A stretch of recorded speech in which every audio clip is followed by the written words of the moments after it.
Ladies and gentlemen, filmmakers and moviegoers alike, welcome to this week's episode of Creative Casual. I'm your host, Recuffs, back in my human body and not a cat, even though I wasn't a cat last week either, but whatever. I just felt like bringing it up. Because I like tormenting you with the thought of us going to cats.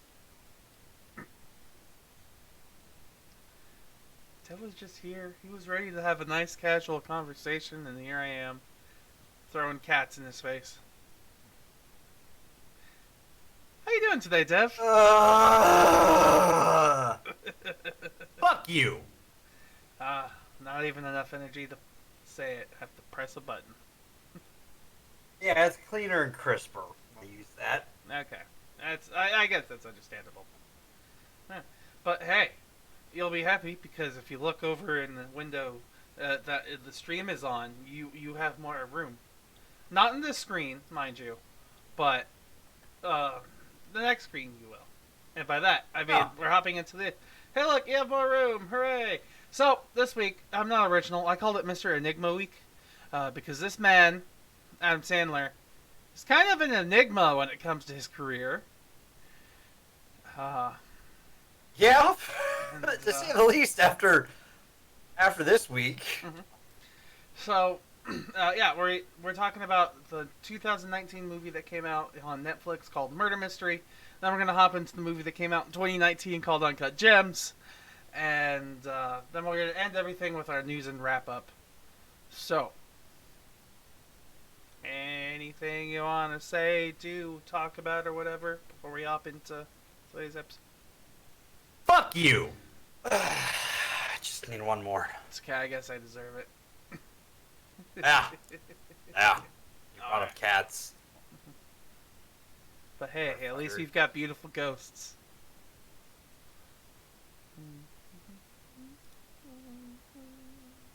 Alright. So, my phone just went off telling us that we're live. Telling me that we're live. Thank you for letting me know, phone. So, movie one. We're starting off. We're keeping it plain. We're keeping it simple. We're going to talk about murder mystery. Surprisingly, didn't hate it. I thought the same thing, honestly. What were the reviews on this? What did it get on Rotten Tomato? Hold on. Let's see. On IMDb, it got a 6 out of 10. A Metascore of 38, though.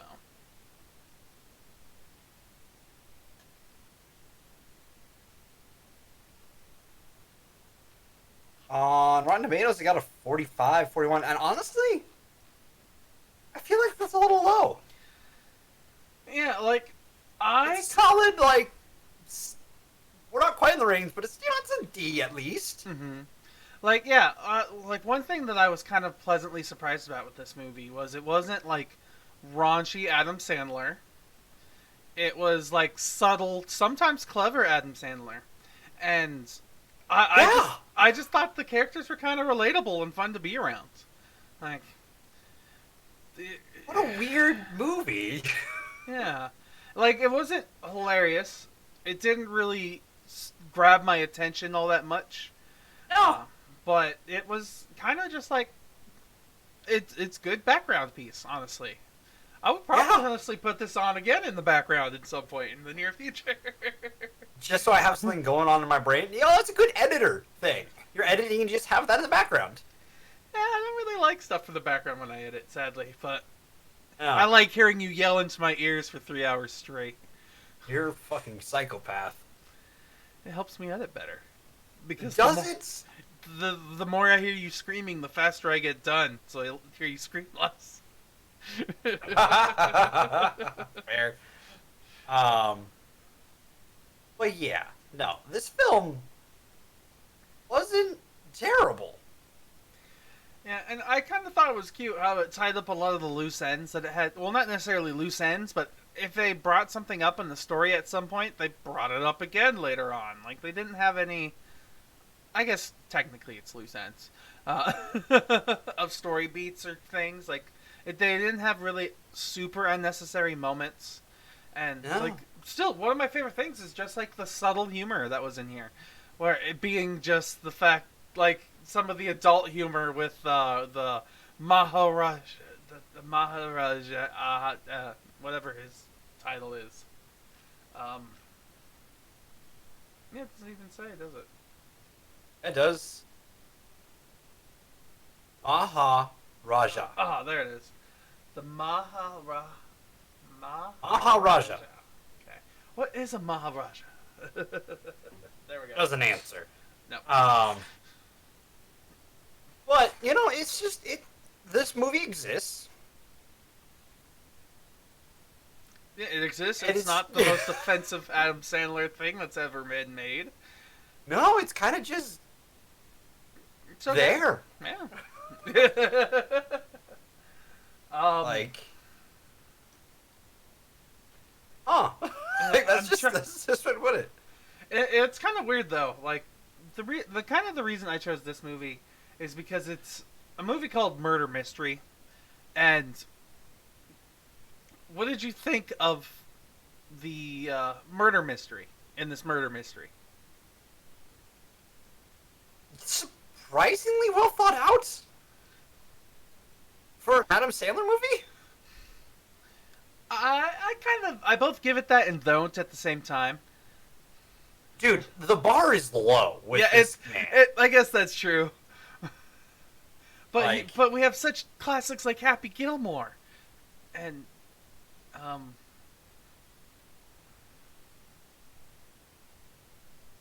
If you don't say 50 First Dates, go fuck yourself. that's a pretty good one actually. Except for the Rob Schneider bit. It's actually not bad. Fucking Rob Schneider. What about the animated Christmas movie? No. We'll watch that next year.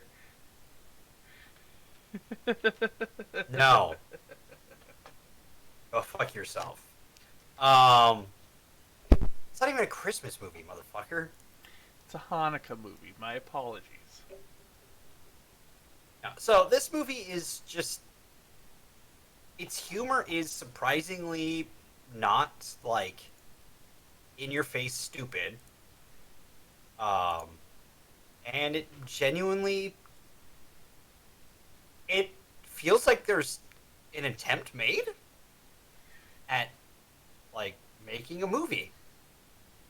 It's weird because I both agree with you and don't agree with you at the same time, because I feel like some of the actors were not putting an attempt in. Whoa, no. I mean, when you have, who's all this? When you have goddamn, Terrence Stamp, Luke Evans, you have, John Kinney, who is our Marvel connection of the day, by the way. Do you know what John Kinney played? Well, let me see. I could probably... Oh, he's the father of... He was King T'Chaka, from Black Panther and from Captain America: Civil War. I just have to actually look at his picture and be like, oh, that... Yeah, I know who that is. King T'Chaka. When you got people like that who are kind of like in this movie, and even Jennifer Aniston, but like some of them like give actually like even if they're not even really trying, they still give enjoyable performances. Like Luke Evans doesn't need to give a shit, but his performance is still enjoyable. Like this movie to me was this. Which movie was this for Adam Sandler with Netflix? I'm curious. Because if I remember properly, he had like a 7-movie contract with them that he signed like a few years back. Yes, there's The Ridiculous Six, which we are not watching. Oh. Go fuck yourself. Sandy Wexler was the other one? That one actually. Yeah, Sandy Wexler. Was it Do-Over? No. Was it? Oh yeah, The Do-Over is one of them.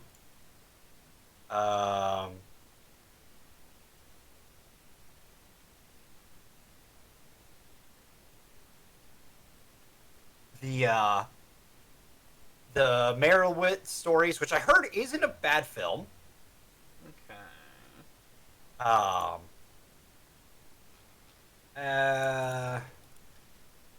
The week of.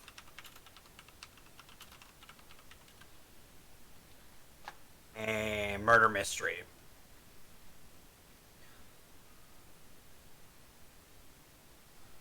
Okay, so sorry, I was wrong. It was a 4-movie deal. My apologies.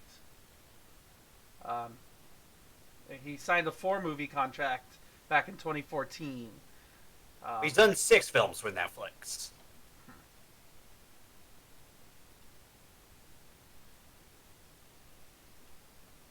Let's see. So yeah, and then it says here back in 2016, they doubled his contract, so he could do another 8 movies or another 4 movies.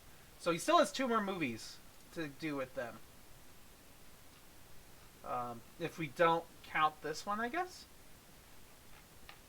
No, if we count this one. Okay. Yes. 1, 2, 3, 4, 5, 6. Yeah. He's got 2 more with Netflix. Okay. So I feel like this movie, the point that I was trying to get at here, is if it was nearing the end of his contract, I feel like this movie was like one of those vacation movies that are sometimes made in Hollywood, where they're like, we're just gonna... You mean pretty much every Adam Sandler movie? Not every Adam Sandler movie. Most Adam Sandler movies. Are an excuse for him to take a vacation. Kinda, yeah.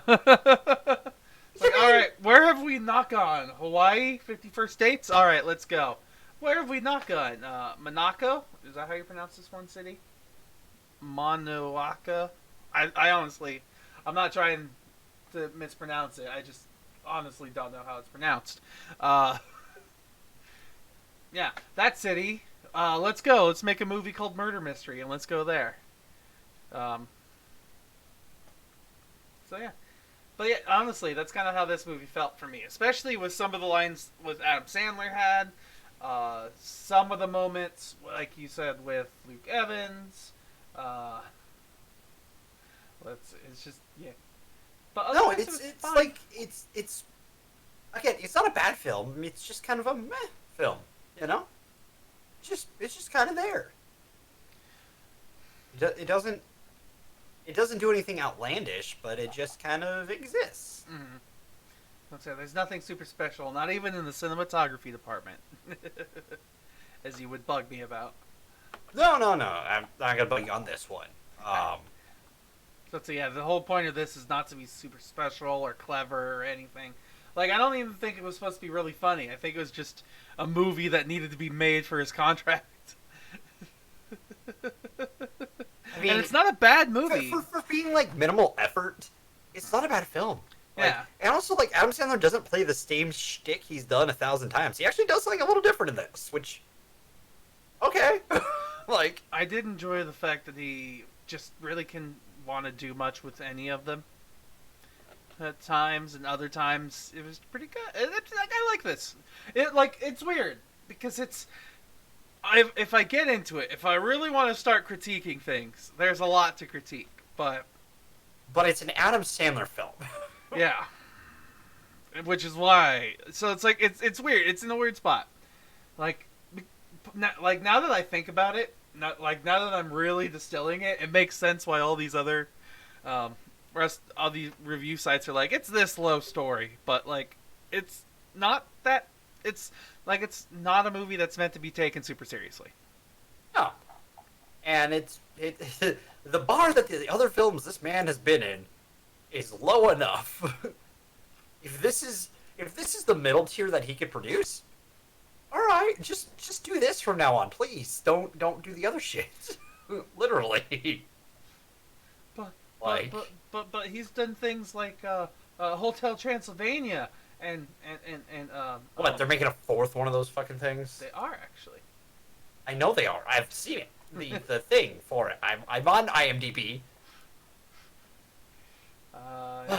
Yeah, no, it's interesting because it's just like it kind of proves that like even when Adam Sandler, like if Adam Sandler just puts a little bit of effort, the films are dramatically better than what they could be. Because this film could have been Garbo. I mean, I don't know about you, but I liked Grown Ups 2 and Jack and Jill and Click and... You fucking say one of those and I'm beating you. Mr. Deeds? Nope. It just kept going. So, yeah. Alright, Dev. I guess there's not really much else to talk about because there's not really much to talk about. What do you think of the cinematography? Oh, fuck you. Dev, I'm giving you 10 popcorn kernels. How many will you give to Uncut Gems? Sorry, not I'll give it a 6.5. Murder Mysteries. Murder Mystery is a 6.5 for you? Yeah, it's just kind of... It's a D, but, you know... It exists. It's not quite a C, but, like, it's not, like, a low D, in my opinion. If we did, like, in-betweeners, it'd almost be, like, a 6.75, but I'm going to round down because it's not good enough to earn that 7. I getcha. Like, for me, I would give this one, I'll do kind of the opposite. Like, I like, if I could do in-betweeners, I would do a 5.75. But I can't, so I'll round up and give it a 6. Just to be nice, because it's, like, it's not the worst movie out there. It really isn't. It's not even the worst fine. film in this guy's repertoire. No. So it's fine. It's a nice little side romp that you can enjoy a little bit and then kind of just get on with your life, you know? It's only an hour and a half. Yep. That's the best part about it, too. It's an hour and a half. It doesn't even take long. No, it's just... You gotta get through it real quick. Yeah. Like, so, I guess, are we ready to move on to our next story? Our next movie? Let's do it. Alright. So, movie number 2. Uncut Gems. What a weird masterpiece in a lot of ways. I genuinely loved this movie. Like, I thought, like, it's so strange to me how such a simple concept could play so dramatically and, like, tensely. And, like, it's kind of funny because this is a story. It's a good movie. It's a good story that is told. And like, how do I explain this? It's I just like the story. Like, it's a character piece where the character. It's not really a spoiler to say that our character doesn't develop, and there's ramifications for it, and it's awesome. Like, it's a different type of storytelling that we don't really get, and it's different. Cool. It's like, plus some of my favorite things about this whole was like, I'll start off with cinematography. I liked how, like, once again, it's kind of simple, nothing really super fancy, no like camera foo or super fast moving cameras or anything, but I loved their constant use of the close-up. Well, not necessarily constant use of the close-up, but like, I loved their calculated use of a strategic close-up just as tension started building. And then when the tension started to build, they add in the music. And, like, you as, like, me, myself, personally, when I was watching this movie, I just felt tense and worried and nervous, all for this character, because you hope for the best for him. And then, it's great, honestly. Just the way the movie, like, portrays itself with the sound and it's just Adam Sandler. Yeah, it does something different. Mm-hmm.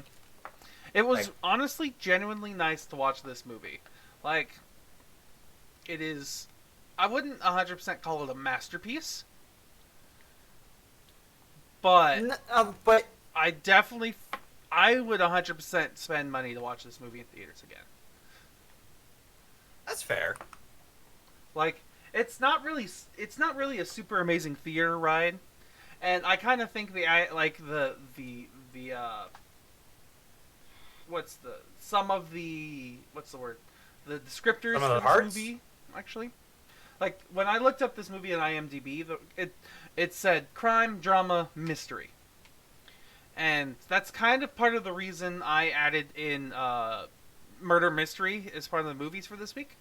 Is because... Which, can we talk, like, real quick? We should have murder mystery with, Knives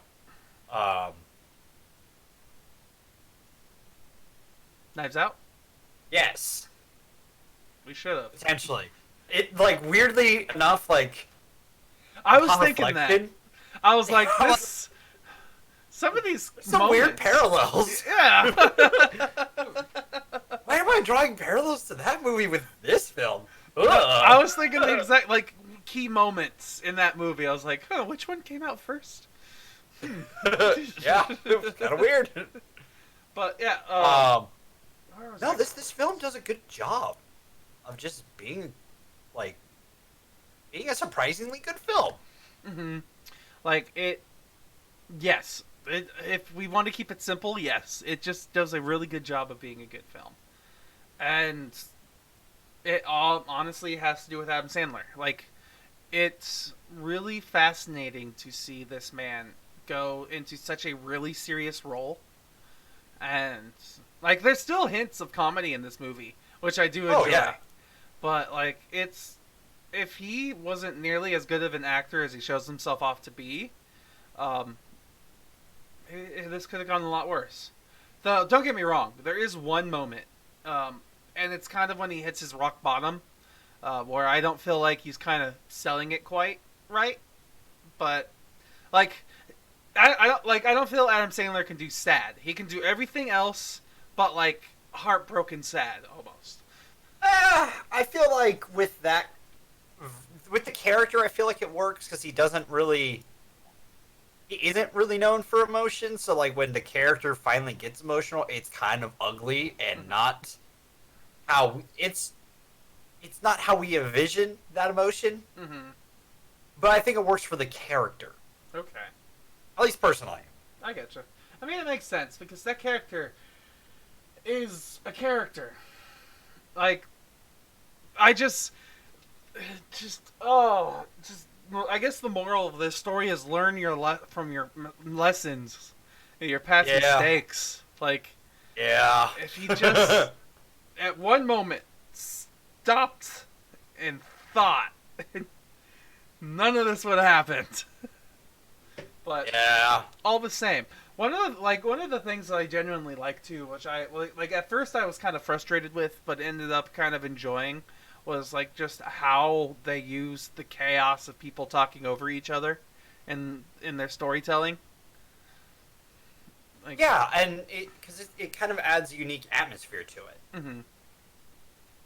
Like, it's just, this is definitely a low to the ground, very directly character driven movie where it's like just focus on this guy, Howard, right? Is his name? I'm not looking at the IMDb. Yes. Yes, Howard Ratner. You're just staring and watching, and you're just learning about this guy and how he gets through what's probably 3 days? 3 days to a week? I think it's like 3 to 4 days. Yeah. So, like, this is quite an interesting movie. I honestly felt more excitement watching this movie than I did watching some of our other movies this last month. So, like, it's very interesting to say that, like, Adam Sandler had my heart pumping. Yeah, there's some intense... There's a lot of basketball in this, spoiler. Man, I have not been invested in basketball like that. My God. Yes.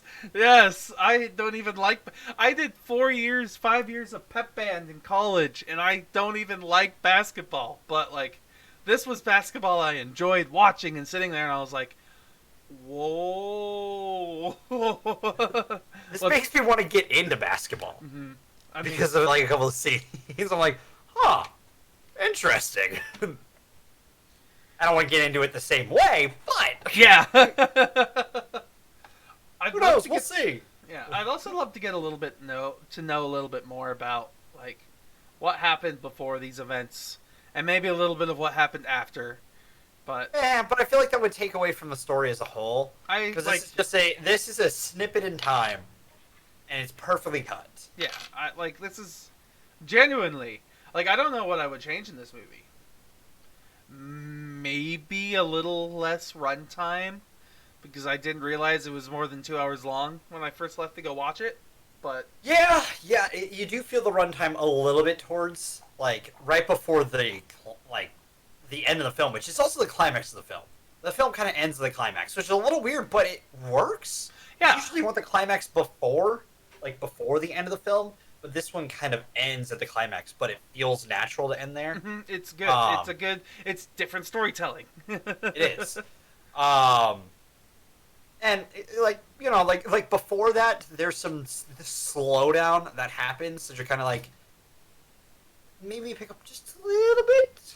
But again, once you get to that like last 15-ish minutes, it's just kind of going at that moment. And you're like, what is happening? What is gonna happen? How does this turn out? And they give you the answers, and they're satisfying, like, in a lot of ways. Like, that's the best way to put it. They are satisfying answers because they're definitively satisfying answers, is how I'll put it. Mm-hmm. Like, they have definitive points. Yeah, like, none of this like, everything feels justified. Everything that's, like, questioned is answered perfectly. And, like, none of it feels out of left field. Like, it, like, for some reason, I don't know why, but I was feeling that, I just realized I never got into why I started talking about the descriptors for this movie. But, like, I had a feeling that in this movie it was going to do some random thing, like, say in Aquaman, when they had to transition from one moment to the next, they had an explosion happen. So there are 4 different explosions in that movie to help you transition from one scene to the next. Or, like, I kind of felt like there's going to be something weird like that in this movie, where, like, something ridiculous was going to have to happen. You've watched Aquaman so many fucking times. I have. I don't even, like, it's a movie that my dad likes to watch, and I like to watch things with my dad. What of it? I'm not blaming you. I feel like you have a different appreciation for that film than any of us. I feel like I could honestly do, like, a 20-minute video by myself on YouTube. Like, I'll write a script and be like, alright, Aquaman, let's dissect. Let's begin. Let's gut this fish. Yes. My dad was like, you saw the tweet I did about tattoos on Arthur, right? Yeah. Yeah. No, maybe. I don't know. Yeah, think about it. In the movie, side topic, everybody who's listening to this. In the movie Aquaman, he gets stabbed in the chest right in the very beginning in the sub by a sword, right? So it proves that he's kind of invulnerable to not Atlantis steel. So how does he have tattoos? How does the ink pierce his skin? It's not a problem in the movie. It's just a question. It's not important. It's just something that I thought of. Minor nitpick. That's like when people say, "How does Superman shave?" He doesn't. He does though. Unless they CGI a lip. But yeah, no, yeah. It's like there's just small things when it's like, okay, this could have been different, and I've seen it a lot. Like, I watch a movie enough times, you'll see some weird stuff. Or think of some weird things. Or fall asleep to it. Star Wars. Revenge of the Sith. Yeah. But yeah, back to Uncut Gems here. Did you have a favorite, like, moment, without spoilers, of course, like, well, like, if you had to say, like, a favorite spot in the movie, was it, like, halfway through? Was it the climax? Was it, like... I think favorite moment's got to be, like, the whole end. Like, it just... It actually had me at the edge of my seat. Like, I legitimately sat up more. I'm like, what the fuck is happening? Like, what's going to happen? How's this going to play out? Is this really going to happen the way that we think it's going to happen? Because I kind of predicted how it would end when things happened. And they showed a thing, and I'm like, that is the old saying. That is Are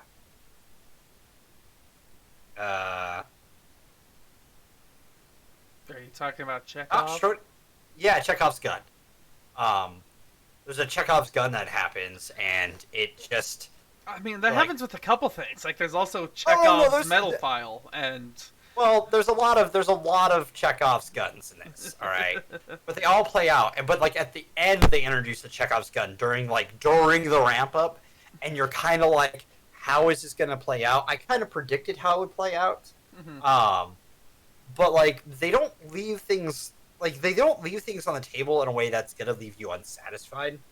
Yeah, like at least for the most part. It all feels justified. Like what was Yes. gonna happen, like was bound to happen, all because our main character doesn't learn his lessons. Yeah, pretty much. Like that is it. Like there's no getting around how this was going to happen. Pretty much is the best way to put it. Yeah. So, yeah. With that in mind, is there anything else you want to like dissect before we get into spoilers? I think can we talk about acting? We haven't talked about acting yet. We can talk about some acting. We can talk about some acting. Adam Sandler's best performance. I would say yes. Like like it's kind of interesting when I think about this because, like, Adam Sandler always plays a character, but it's always kind of the exact same character. This is something different, and we finally get to see him being a good actor, I guess. Like, it's weird to me. well, the thing is, I've said this for a while. Even back in high school, Steven has heard me say this, more than likely, is that I don't really care for Adam Sandler flicks.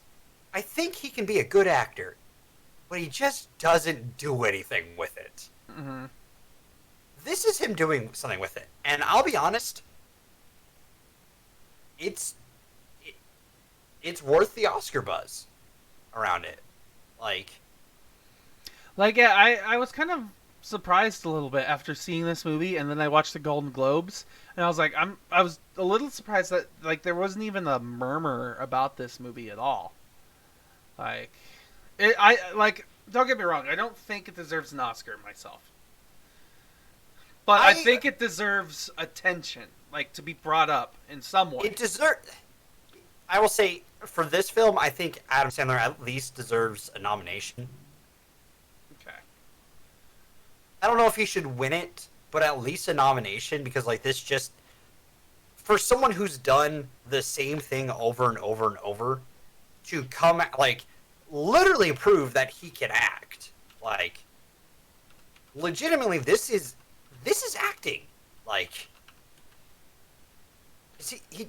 he's almost unrecognizable in a lot of ways. Like if it wasn't for the fact he's Adam Sandler. Okay, but I want you think about this a little bit though, because like, don't get me wrong, Adam Sandler's great, and he does an amazing job in this movie. But like, think about other movies and other people. Like, for instance, I'll get into more detail when we get to the news. But like in the Golden Globes last night, the people who were nominated for Best Actor drama-wise were Christian Bale. For his role in Ford vs. Ferrari, Antonio Banderas in his role in Pain and Glory, Adam Driver for his role in Marriage Story, Jonathan Pryce for his role in The Two Popes, and Joaquin Phoenix for the Joker. And like these are all very powerful actors here. I don't really think in this movie Adam Sandler quite fits up to that caliber. Well, I feel that's unfair due to the fact of the stuff he's done before is part of what you're judging it on.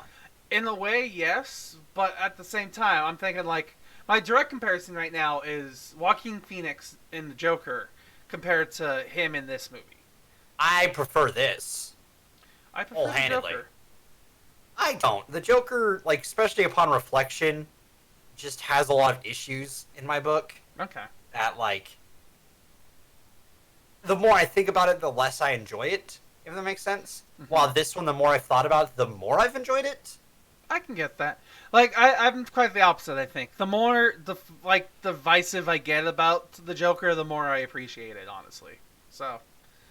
Yeah, well, see, my thing about it is, like, yeah, Joaquin Phoenix is great in that film, but, like, the character doesn't... The character isn't... I don't know, it's... I don't enjoy the character of the Joker. Mm-hmm. All right, and I don't enjoy the film because it does a lot of things that I don't really agree with in a lot of ways. Its portrayal of mental health, I feel like, does have a lot of issues.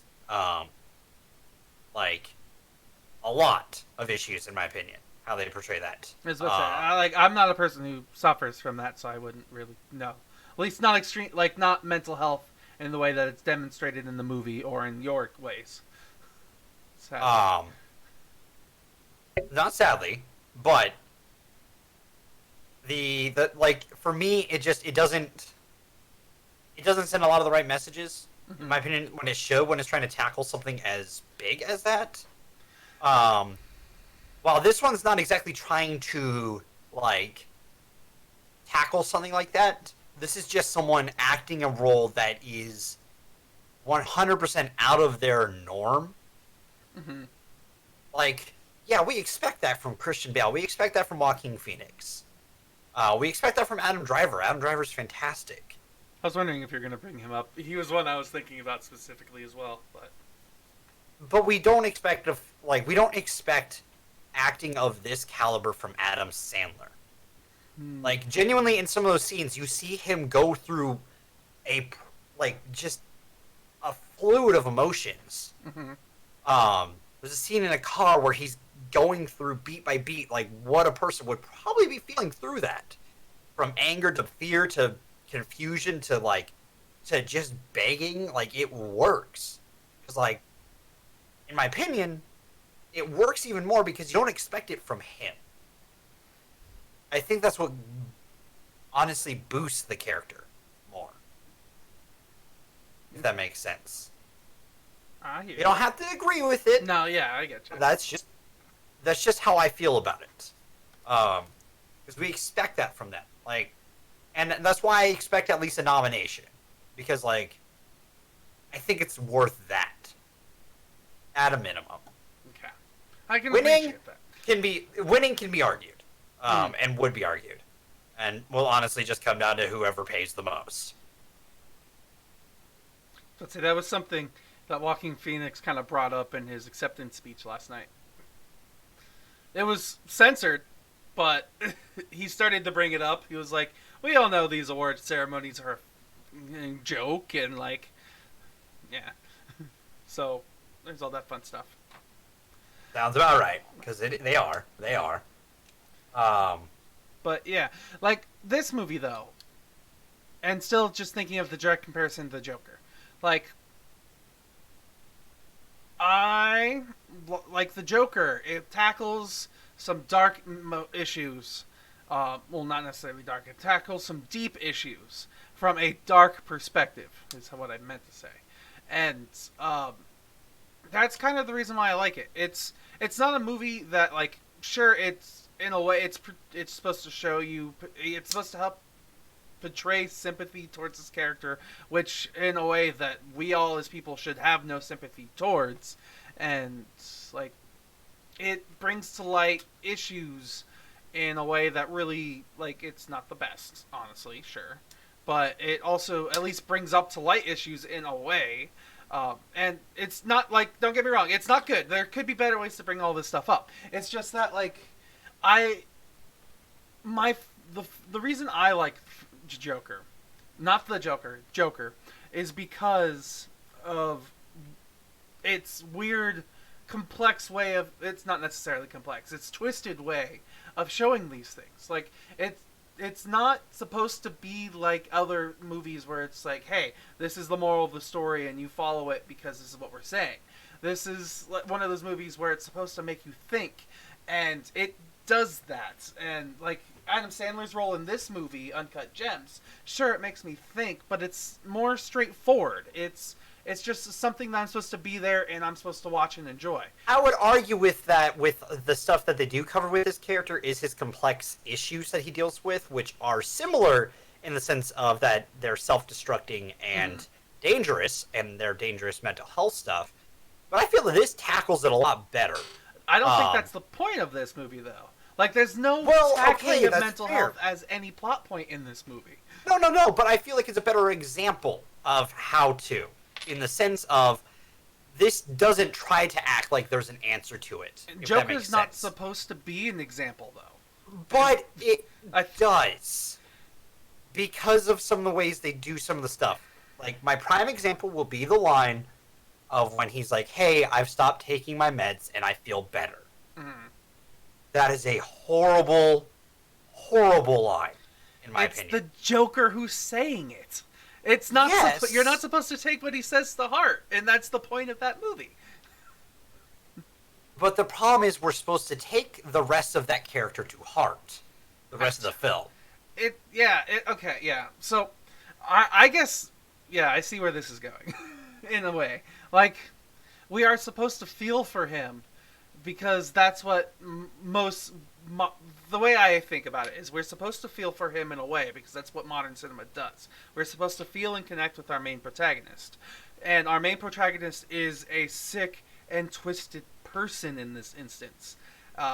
So connecting with him doesn't feel good.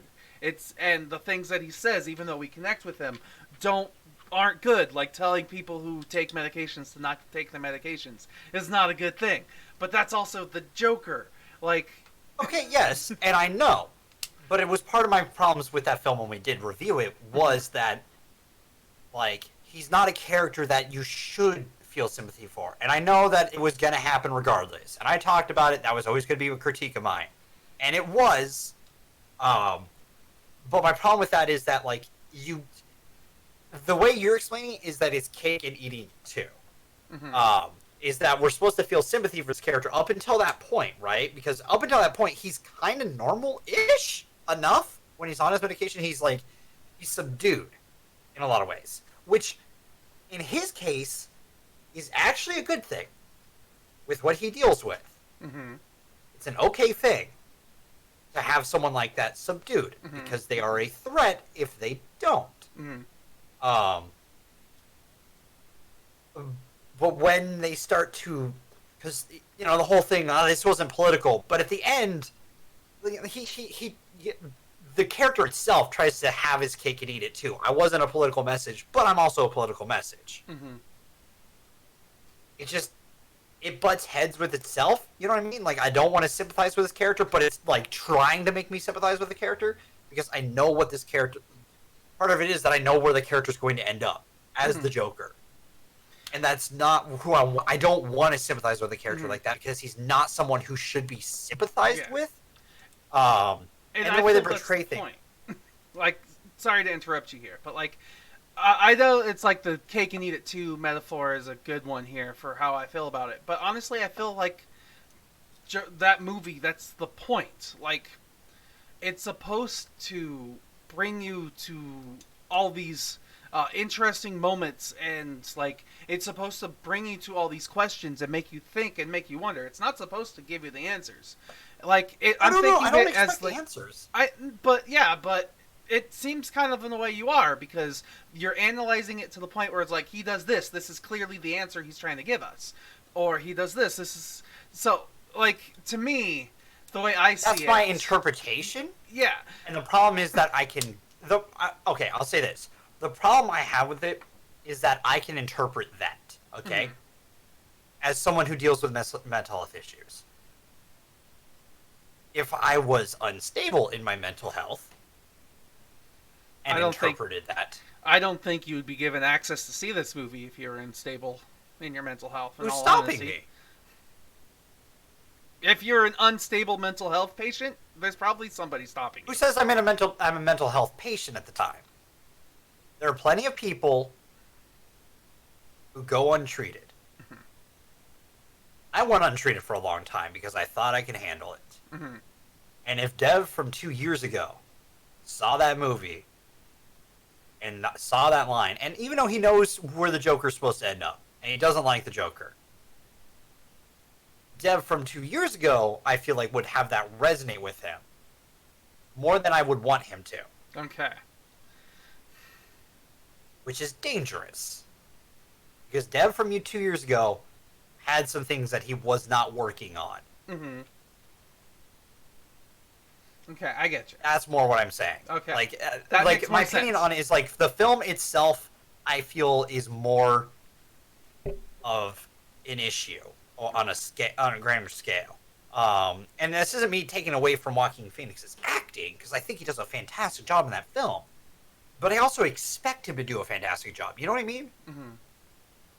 So going back to Uncut Gems, I don't expect it from Adam Sandler. And in this film, I feel they they don't necessarily tackle things, but they address things. They don't answer all the questions, but they address some issues that certain people have, um, and like this character has a real problem, just like trying to like maintain life itself in a lot of ways. Mm-hmm. He has a lot of impulsive decision making that he does a lot of the time, and they show that, and they do show that in a light that like shows you what can happen if you don't try to gain control. And I think that works better for me at least because it's not trying to like, and this isn't me saying that the other one was trying to say this. Mm-hmm. I don't interpret it as saying that that try like to go this route. You know what I mean? I think so. Yeah. I guess is how I'm putting it. From an interpretation standpoint, I don't see that similar interpretation that I have problems with the Joker. Okay. I mean, and then I guess Because they also show consequences as well. Okay. So I guess my next question is if this character, I guess, Howard Ratner, if he was known later on, like if we had known his character later in life, and then this was like his prequel story, do you think you would have felt the same for him? Like, how do I explain that? Like, if we got to see Howard Ratner 20 years down the road before we got to see this movie, and like this, and like we got to see that Howard Ratner was this impulsive, never gain control of himself person. And then we got to see this movie, which was supposed to be like, say, his killing joke, for instance. Do you think you would still feel bad or like connect to this character as much? I think it's a different level. You know what I mean? Okay. Because they deal with different things. Like, saying that it's comparing eating an apple to eating worms. I'm personal opinion. I don't think it's that far off, honestly, but I mean more in the sense of like, yes, this character is impulsive and stuff like that, but you can relate more to that than someone who is known for literally torturing people in the worst ways. Mm-hmm. Yeah, like I think there's a different scale. There. Yeah. So like I would say more that I could probably associate myself more, not necessarily associate myself more with the character, but like, I don't know, because this film doesn't feel like it could. I don't know if there's a way you could prequel this character. You know what I mean? Mm-hmm. Because it just, I don't know. It's just the way the character is, and the way the movie is. I don't know if you could do that because it, like we said, it's a like the movie takes place in a like almost definitive start to end. Mm-hmm. While like Joker also has to deal with an untrustworthy narrative point to it. Yes. While this one is a reliable narrative, if that makes sense. Like it's cut and dry, while the other one isn't so cut and dry. Mm-hmm. There's too many. Again, there's too many differences to do that direct comparison. Like if we're just talking characters, I like the character of Howard more than I do the Joker, and not just because of where the Joker ends, because the Joker's the Joker. Arthur Fleck as a character is really interesting and stuff like that, but the way I interpret some of the stuff that happens to him, I don't like. Mm-hmm. From a narrative standpoint, for me at least. Okay. Also, my other problem with Arthur Fleck is there really isn't consequences for his actions that he takes. Like, I guess like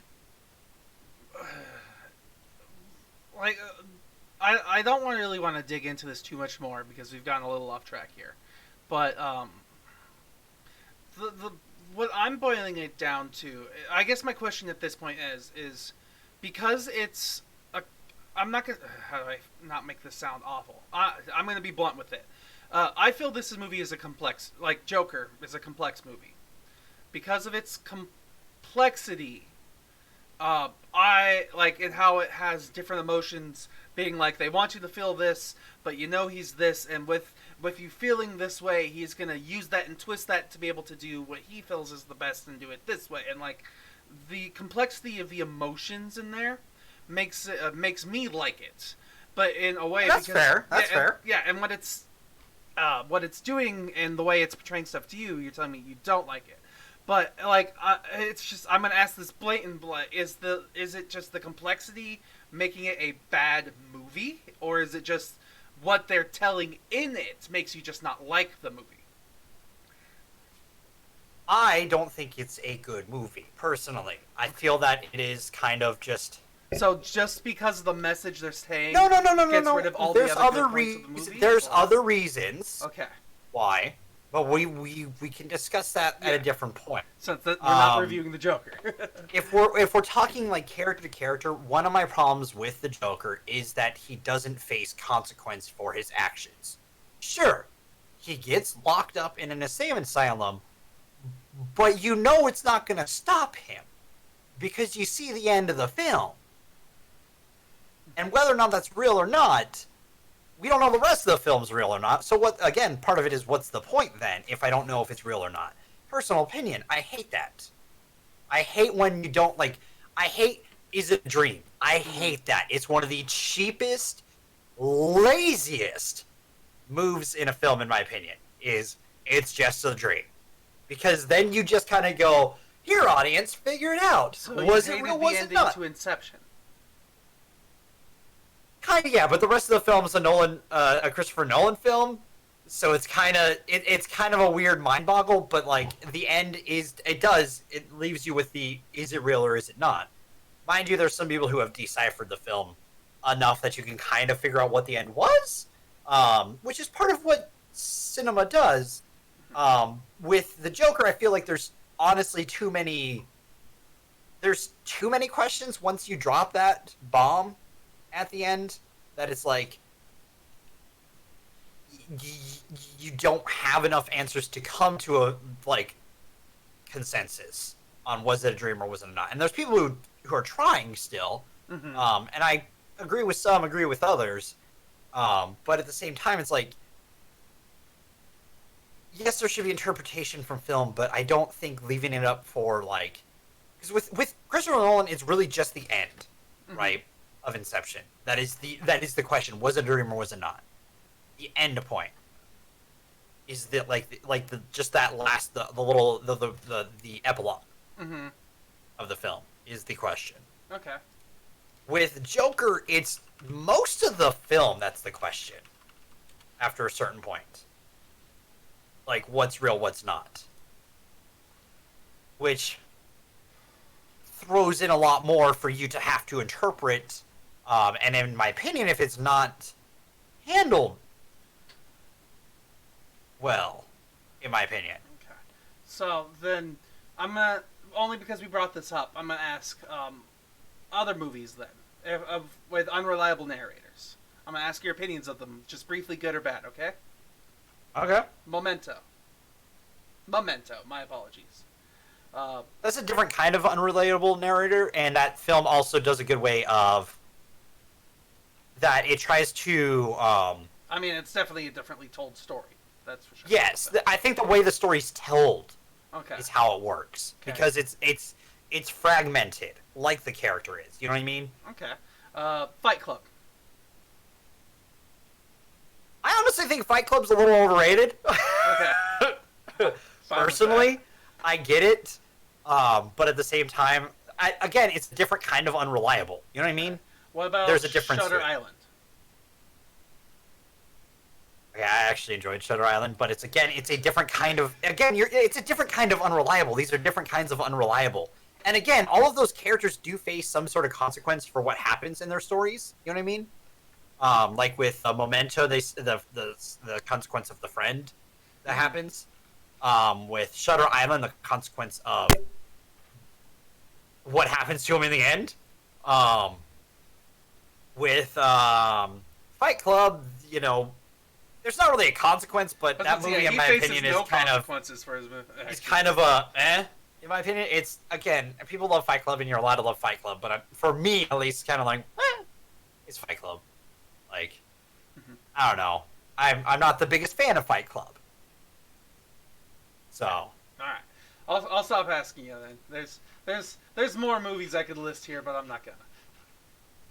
Like, I think my biggest problem with Arthur Fleck, the character, is that the actions he takes towards the end don't bear consequence. Even good or bad, there's no consequence. You know what I mean?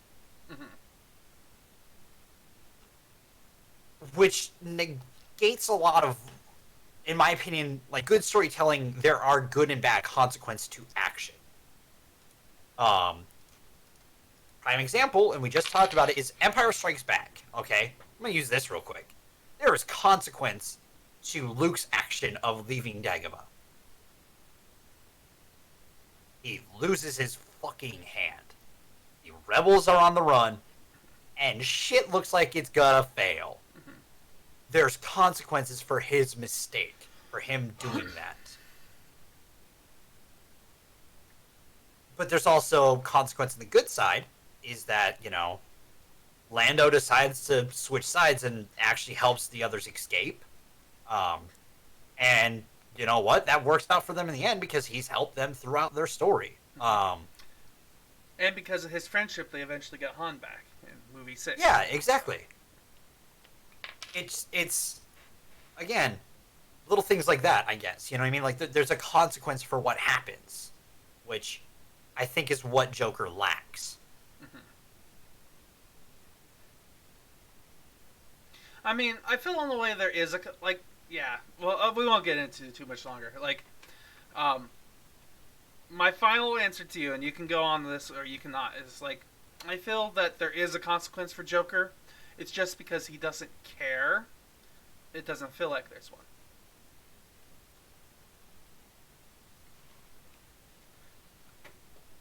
I mean, and that's up. That's perspective. That's up in the air, really. That's all theory. We got really off topic here. Yes. Okay. Uncut Gems is really good, and I think Adam Sandler should be at least nominated for the role. Okay, so then my other question for that then is this one performance. Like, this one pretty good performance, I'll mind you. Like, but this one performance is good enough for a nomination out of his whole career? Like, I'm curious. Like, normally when I think of other actors or people who have received nominations for these type of things, they are people who either they're breaking out for the first time ever and, like, they're getting their name out there, or they've been somebody who's been continuously in these roles years and years and years and years and years. They're just known for being a great actor. And don't get me wrong, it's happened where people who are not known for being great actors get awards for being great actors. But I'm not sure that this movie is quite good enough to be, I would put it definitely as an honorable mention, but I wouldn't put it in my tops. Okay. I'm going to counter you with one thing. Go for it. 1 hour photo.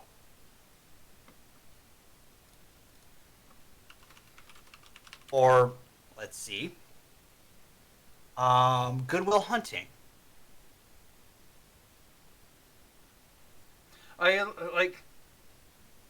Films that people do out of their ordinary. Mm-hmm. Robin Williams was known as a comedian. These two films blew people out of the water because he does something completely different than what he normally did. We can talk about Tom Hanks, who was kind of a romantic comic in films. Castaway was one of those films that proved that he was not just that kind of actor. You know what I mean? He did more before that, but that's, like, for me, like, growing up, that's what I remember. You know what I mean? Like, with these two actors, those are two that, like, just are burned in my mind as this guy doesn't just do funny.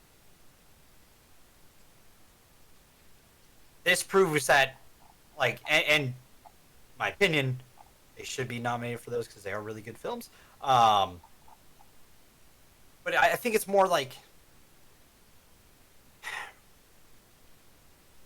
you can't always just look at the man's career. Mm-hmm. Look at it just from this film, and I think you could, from just an acting standpoint, it's phenomenal acting. Like in I my said, opinion. like I said, I thought it was good acting, 100%, but except for like that one sad part myself. Like I guess this is a moment we're gonna like where it has to be like a agree to disagree moment between us. No, and I think But- that will be what it is. Mhm. But I'm right, you're wrong. Any other actors in this movie or actresses in this movie that caught your attention at all by chance? It's always good to see Lakeith Stanfield. I was thinking about him, honestly. Like, there's a scene where Lakeith is wearing a big orange jacket in a bar. At least I think that's the right one. Yes, he's like it because it gets hit with the black light and it just glows. Yes, I just love the way it looked, especially when Adam just leans in and they start talking to each other in a whisper, and you get to see the purple and the orange mixing on Adam's face. I thought that was really cool. Like, that was pretty inspiring to me, honestly. Like, lights are cool. It's weird to see that Lakeith because we've done this, we did Get Out. Like, he went from being in the film, which is definitively kind of the worst on our list of all times. I mean, I wanted to see Sorry to Bother You. Like, that's a movie that I genuinely wanted to see when I first started Yes, hearing it. but again, I'm talking about a different film that he's done. I know. That is on our on films we've watched. And just seeing that, like, I don't know, it's kind of fun because we've jumped around in his career a little bit, but seeing him, like, he's actually probably one of the more enjoyable parts of that film because he's kind of more true to the character in a lot of ways, which kind of goes to show that he's a really good actor. And he does a great job in this film. He does a great job. I don't know. It's interesting to see that we see him in a lot of films. You know what I mean? We saw him in Death Note. We saw him in Get Out. We saw him in Knives Out, and now Uncut Gems. Mhm. Like, I'm trying to think if there are other movies in here that I wanted to see that he was in. I was tempted to see Straight Outta Compton, but I didn't. Of course, there was the Sorry to Bother You, because that one just seemed interesting to me.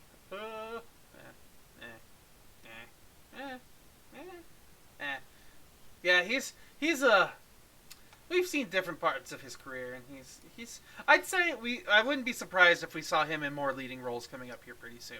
Like, I'm hopeful. I hope so. give it another year, and I'll bet you he'll be a superhero in one of the superhero movies.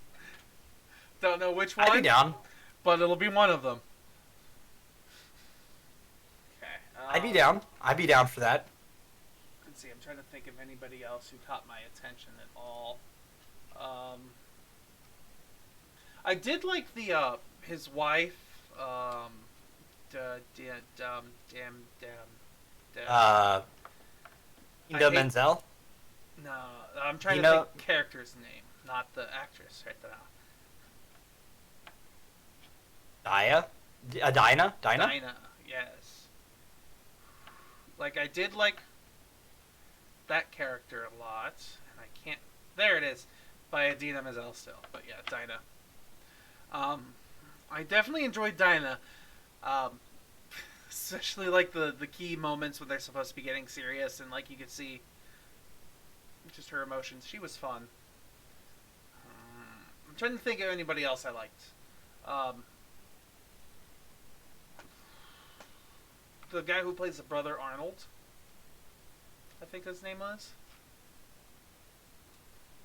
Yeah, Arnold Yeah, I liked him too. or Arno. Yeah, it's Arno, not Arnold. My apologies. By Eric Bogosian. He's been on a lot of stuff.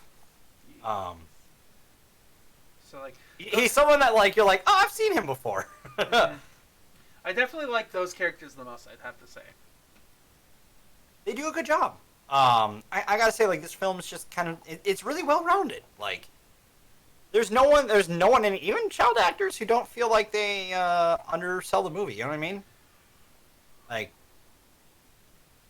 I don't know. It's just kind of interesting to have a film like this out there now. Mm-hmm. I mean, like, it's weird. The end of the year is always like the good movies come out.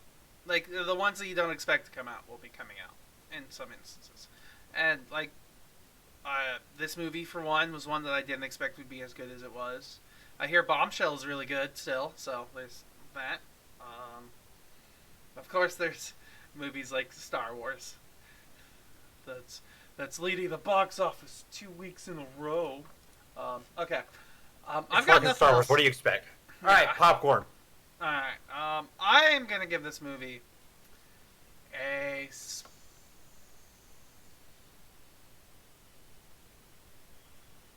7.5. I was torn between 7.5 and an 8. I'm giving it a 9 because I enjoyed it. Okay, I can appreciate that. Like, this was a good movie for sure. I'll definitely watch it again in family if they want to go see it. It's worth it. Definitely worth it. The show's put it at an 8.5. Yep. Good movie. Now, anybody who doesn't want this movie to be spoiled, you should leave now because. Let's get ready to spoiler! All right, spoilers. What do you want to? Where do you want to start? Well, So I don't really have a start point here. Spoiler: he dies. I don't know.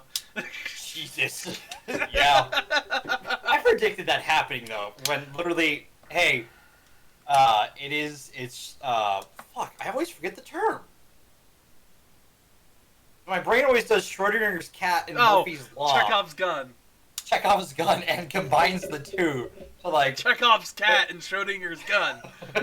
Is it loaded? No, Is it does loaded? like it does Murphy's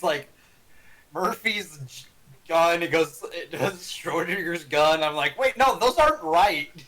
The gun is not alive or not alive, and it's not like if it can't happen, it will happen. Jesus Christ.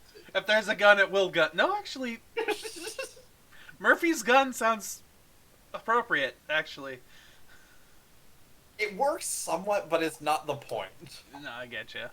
But yeah, like you see the gun. It's talked about with bulletproof glass, and it's like, yeah, that's gonna be important at some point here. Like honestly, like I was a little surprised, but not at the same time, because like because of the editing. Honestly, the editing is what got me. Because like you could hear the triumphant music, the angles weren't as tight anymore. People were standing up, they were being happy, and I was like, man, I finally could feel like I can relax a little. Oh fuck!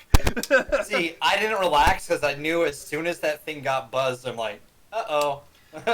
Like this this is going that way. Yeah, like I was hopeful because Arno was hopeful. Arno realized that he just won over $1 million. It was like, cool, I'm gonna get the money he owes me and probably some extra because he just held me hostage. And then, not quite out of nowhere, because it was very, very expected because Howard just didn't learn that gambling and being impulsive is wrong, and he fucking gets shot in the cheek for it. Yeah. Yeah, oh man. I just remember Jesus. 2 things that kind of bugged me about this movie. One was the music choice, actually. Like, for the intro and outro. And sometimes the moments, like, I didn't like the cosmic 80s, like, techno, where we're zooming through a gem intro. Like, that just felt out of place for me. I didn't mind it. But, yeah, he just, like, that was part of the reason I love this movie, though, is the fact that Howard, he is a character that doesn't learn, he doesn't develop, he doesn't change, and when you think he's going to, he doubles down on his dumb mistakes, and then you get to see the error of his ways when he gets shot in the cheek and dies for it. At least we assume he dies for it, seeing as he falls straight back and he doesn't move afterwards. But Yep. Yeah. A rough ending a little bit, but like it's a satisfying ending because you're very like, yeah, satisfying. this is where this was gonna end. yeah, like there was no other way this could have ended except for maybe he's happy because all of his dumb things paid off for him and he's finally living the life he thought he deserves. But no, like this whole movie has been a set tone of him getting his shit kicked in, and that's what happened in the end. Yeah. So there's that at least. Let's see. I'm trying to think of other things. I genuinely enjoyed that Arno was a part of his family. Like, Yeah. it wasn't blood relatives. Thankfully, they were like step marriage kind of whatever relatives. But I was like, that makes this a little more complex in like what's going on. But I also thought it was kind of funny that his dad just kind of doesn't like Arno at the same time. It's like coming in here saying happy holidays like it's Christmas or something. Well, see, I don't think that was his dad. Or friend of family or whoever it was. Like, I want to say that was his wife's dad. I think. maybe? I mean, it makes sense since he doesn't call him father later on. Or dad later on. So. Yeah. Not quite 100% sure, personally. But, you know, is what it is. I don't know, like, it just, this movie does a lot more than you'd expect, personally. Like, I definitely enjoyed it where there was moments where it's like, where he's learning and then he's doubling down, then he's finally learning from his mistakes again, and then he's not, and like,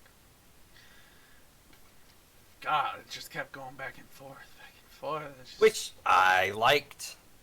it was good. Very good, very emotional, very powerful. I like, it's, like I said, this was a very, like, the editing and, like, the pacing was, like, oh, I guess the pacing could be a little drawn out at time, but, like, good movie. Takes, Yes. yeah, this just, so, we spoiled the ending. Are there any other specific spoilery parts we want to get into? How did you feel about Kevin Durant's performance? Let me see which one he was again. I'm Or sorry. Kevin Grant, sorry. The basketball player? Oh, Kevin Garnett. Garnett, thank you. I don't know why I do Durant. Damn it. I don't know basketball players. Garnett. That's why he liked the stone, because it's a garnet. It was an opal. Well, Garnett, because his name's... Because a garnet is a rock. It's a gem. I get that. That was what my high school graduation gem was, actually. My class ring is a garnet. I never got a class ring, because, fuck that. And someone reminded me that I have that. We have a reunion soon. Mine would have been... I mean, mine's a year before yours, so... Yeah. Mine's in 3 years. Okay, so I have 2 years, apparently.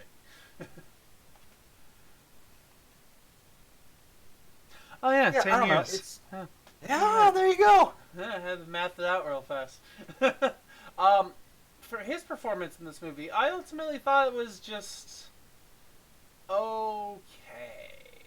Like, he was just another player, honestly.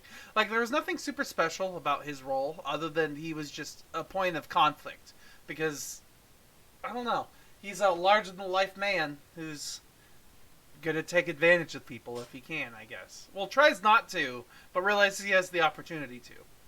Oh, yeah. He 100% had the opportunity to. But I liked how he actually was, like, genuinely a good person about a lot of this stuff. He's like, man, I could have just walked off with this, but I didn't. I'm here. Let me buy it.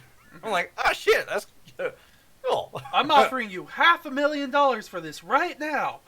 Well, man. Once again, if he Should have done it then. yeah, if he just stopped being so fucking greedy. He's about to gamble, man. He is. I don't know. There's not much more we could say because, like, the movie kind of just.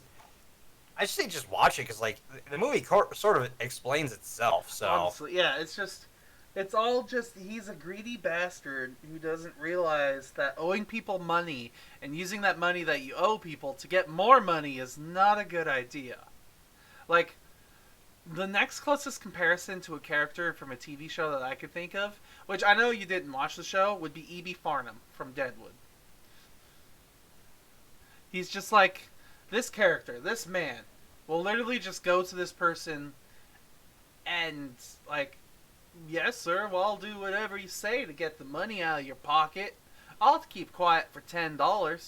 Kind of like, he just seems like the lowest kind of scum, and I, like, good character, like, good way to make me hate you, I guess.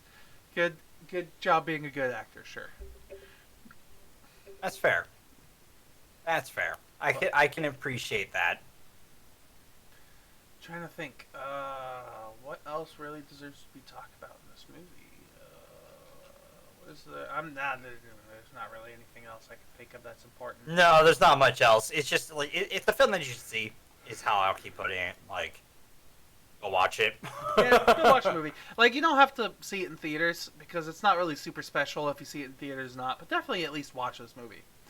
I only I'd say go see recommend it in theater just because it's a to support the Vote with your films that are wallet. different. So, Yeah. Go ahead, Deb. Sorry. I'm just saying, it's a different kind of film, so go watch it. So, I guess with that in mind, let's wrap things up with our news and wrap up. There was a trailer today. There's a trailer today. The New Mutants is actually happening. See, I can. I'll pull up the message that you sent me. Maybe I could find it.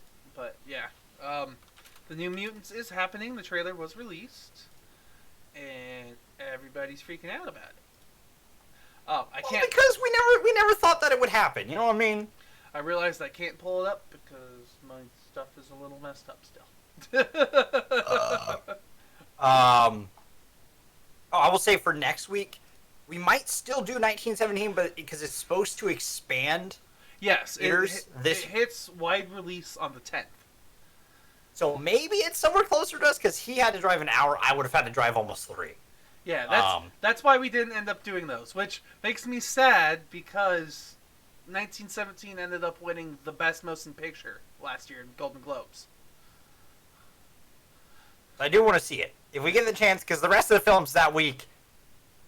So it's like, yeah, we're kind of we haven't decided what movie we're doing next week yet because it's either an our choice whatever or it's gonna be what we planned for this week. Yeah. Because I do want to do 1917 and I want to do Dunkirk still. Those are two good movies. Yes. We do plan on doing Doolittle and Bad Boys. For the 2 weeks following next week. Maybe not the exact same week, but no. We're probably gonna break those two up. What we're doing with them, I think I have some ideas. And I'll talk to Steven after the show. We could do 3 generations of Doolittle. There was a Doolittle before Murphy. Again, we'll discuss some things. And then the last week of the year, maybe Hansel and Gretel. I don't know. It's up to Steven or Gretel and Hansel. We'll figure that one out. Pretty much. But yeah. Also, did you follow the John Boyega thing that happened? John Boy. Oh, the joke on Twitter about laying pipe, and then. Yeah, and then all the Rilo fans freaking out, and then people point out that Rilo fans have been kind of like doing the same shit. I mean, when you think of a genuine, loving relationship between two people, I think multiple lightsaber fights to the death and stabbing each other. Don't you? and torturing the mind and Exactly. Why wouldn't Rilo work with all that in mind?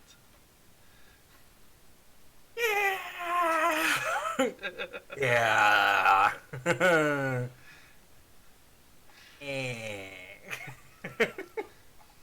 It's not great. What was it? There was. Do I agree with what John Boyega said? No, it's a stupid comment. Yeah, it was a little out of taste, but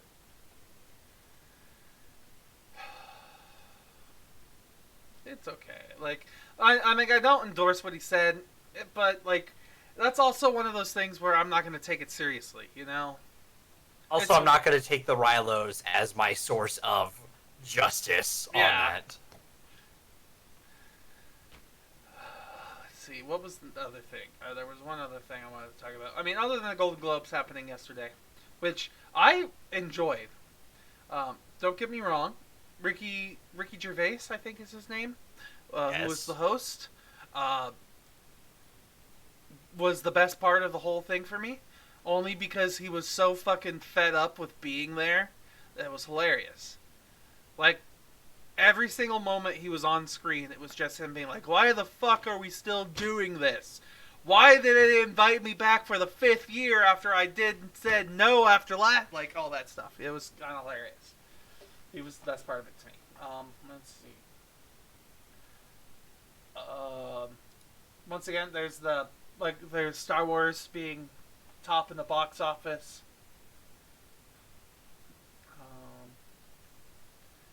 Let's see. There's lots of talks about movies coming out, like Aquaman 2, for instance, is apparently coming out in 2022. Yeah. Let's see. Quiet Place 2. I'm not excited for that one, honestly. But we'll see how it goes. Because we're probably going to watch it. Oh, we're definitely going to watch it. But, like... we did the first one, so... the first one was good, but I'm not excited for the second one because it feels like, just based off of where they left it off, it's going to be a huge tone shift. We'll see.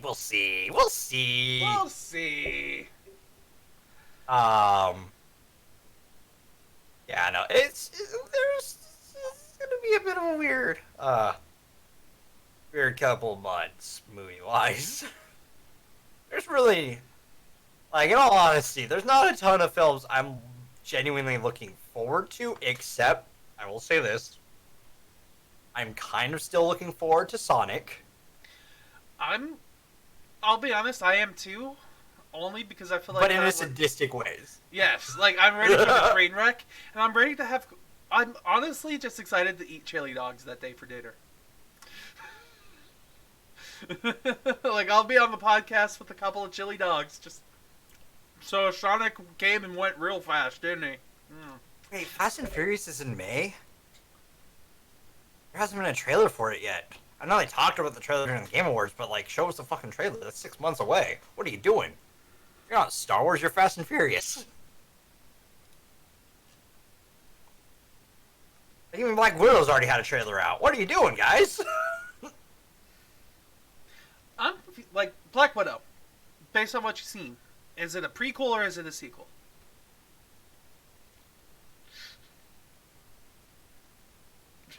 I do not know, which right. I'm okay with. Alright. I'll take it. Because, let's be honest, they've CGI'd the shit out of trailers so many times that it's tough to tell. Like, Endgame as an example, the amount of times in those trailers that Scarlett Johansson's hair changed from trailer to trailer in even some of the same scenes, like, just is like, alright, well, let's see what happens. Kind of thing, alright? Who knows? We'll just have to see what happens, you know? Let's just see what happens. Let's go for the ride. Let's see where it goes. It's okay. We'll see where it goes. Yeah. I don't know. It's gonna be an interesting year. Here's a fun one. Go for it. The Grudge. Which, don't get me wrong, I didn't know it was being remade until we started looking for movies for this week's podcast. It's not a remake. Is it a continuation? I think it's a continuation from what I've heard. Either way, You don't have to watch the other ones from the like 2000s, but it's apparently a continuation. it's probably like a soft reboot. Like they keep some of the ideas from the original, and like maybe hint at some of the old characters, but they don't really. It doesn't really matter if you've seen it or not. Kinda. Yeah. But yeah, like here it's garbage. Garbage. A lot of reviews are saying it's garbage. I've just heard it's kind of boring. Like it's just kind of a. That was weird. It's just kind of a boring ride from what I heard. So, which is the worst sin a movie can take. Oh hey, look at that! I just this is an article posted 3 days ago by a woman named Jessica Rodden on Cinema Blend, who says Uncut Gems was originally supposed to have a different ending. And said that ending was actually added in later in like reshoots. We had shot the movie and wrapped in November in 2018, and then when they had a rough cut and showed it to the studio, he's like, no, we need to see what happened to Julia. So that was really cool to see, leave the audience guessing to see what happens to me next. So I guess initially what ended up happening, I'm just trying to read this really fast and I'm really bad at skimming. Oh, yeah. It's just saying that basically they had different plans of like having a happy ending, and then the studio said no. I'm fine with it. Sometimes studio intervention is good. I'm okay with that too. I'm generally okay with that. That was fine. I mean, when you think of A24, the studio A24, do you know what they're known for? I think of A24 as horror industry. Like, they're like, they're kind of like Sundance in a way, where they won't necessarily like, they don't do film festivals, but let me rephrase that. They're more like Netflix, where they'll give you money to make your movie, and as long as they can put their name in it somewhere, you know.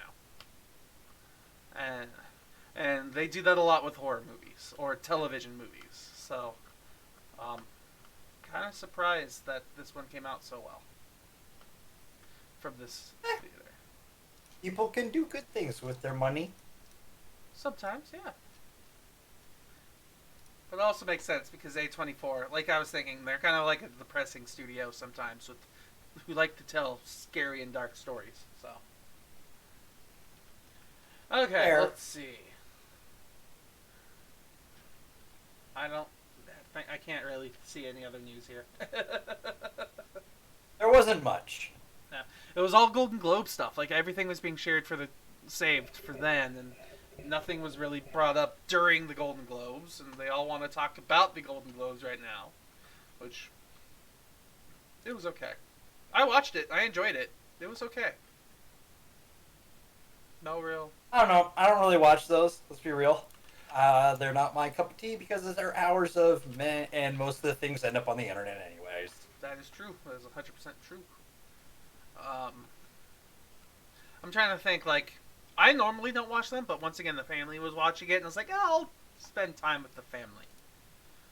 But there's, like, some of these were pretty good. Some of these I was pretty interested in. Like, there was an award for, early on in the show about Best TV, I think it was. What was it? That was Best Actor in a Musical Comedy, or in a musical or a comedy. Was a guy, was Rami Youssef, which it was most people, and he even made the joke himself. He's like, most of you guys don't even know who I am. And for those of you who don't, my show is on Hulu, and that's why you guys don't know who I am. And I was like, but like you get to see these interesting people, like who, like how do I explain this? Sometimes you get to learn about interesting thing and interesting movies. Like there are some movies on some of these things that I had never heard of that they started bringing up, or like some of the TV shows that I hadn't heard of. So like sometimes it's interesting to watch these, but I agree with you. Most of the time I don't. Like it's just money and showboating is all the award ceremonies really are. Like, That's how I feel about them, so yeah. personally. So I'm not a huge fan of them. But hey, Ellen DeGeneres won an award, the Carol Burnett Award, which the Carol Burnett Award is the... What is the Carol Burnett Award exactly? Like, I'm trying to not sound stupid and dumb when I say this. It's an honorary Golden Globe Award bestowed by the Hollywood for outstanding contributions to television on and off screen. I don't know. So there's that. Yeah, I don't know. There's no other news here. I'm sorry, Golden Globes bore me, man. It's the same shit every year. This person paid more money and got this award. Pretty much. Yeah. Gotcha. At least I can and Game Awards kind of the same thing, but at least I can vote along and I can, watch new game trailers. I guess that's true. Like, I find these ceremonies where it's just like, it's always give and take. I hate award shows where it's people's choice, but I also hate award shows where I don't have a choice. So, I need to start my own award show.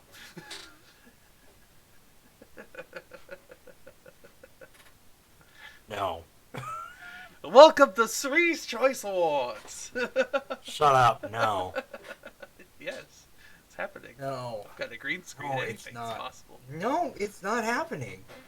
Anyways, I just, no offense, the Golden Globes just have never, I tried to watch them. I've tried. They're 3 hours, man. Mm-hmm. 3 hours of just people talking and saying thank you. Pretty much. With very few interesting little bits in it. You know what I mean? Mm-hmm. But hey, you get to hear about the Hollywood drama, and you get to see Jason Momoa dressed up in a tank top. Wait, I don't care. It's shit I don't care about. You get to hear about the controversy of how Beyonce didn't stand up for the standing ovation for Joaquin Phoenix. I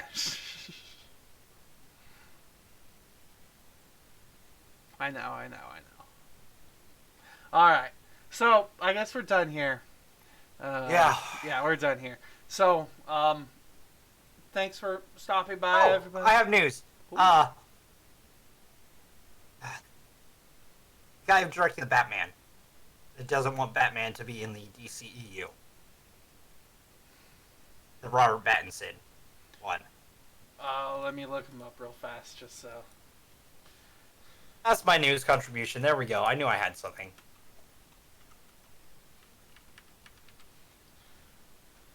Direct Matt Reeves. Yes, thank you.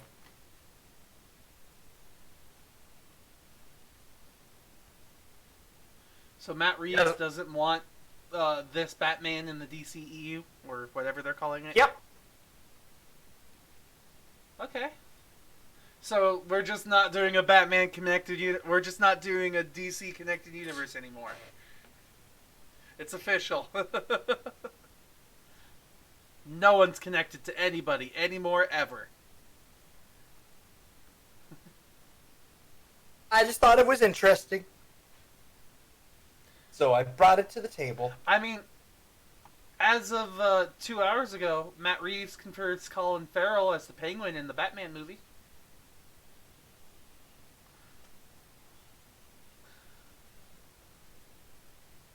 I just saw that on my feed.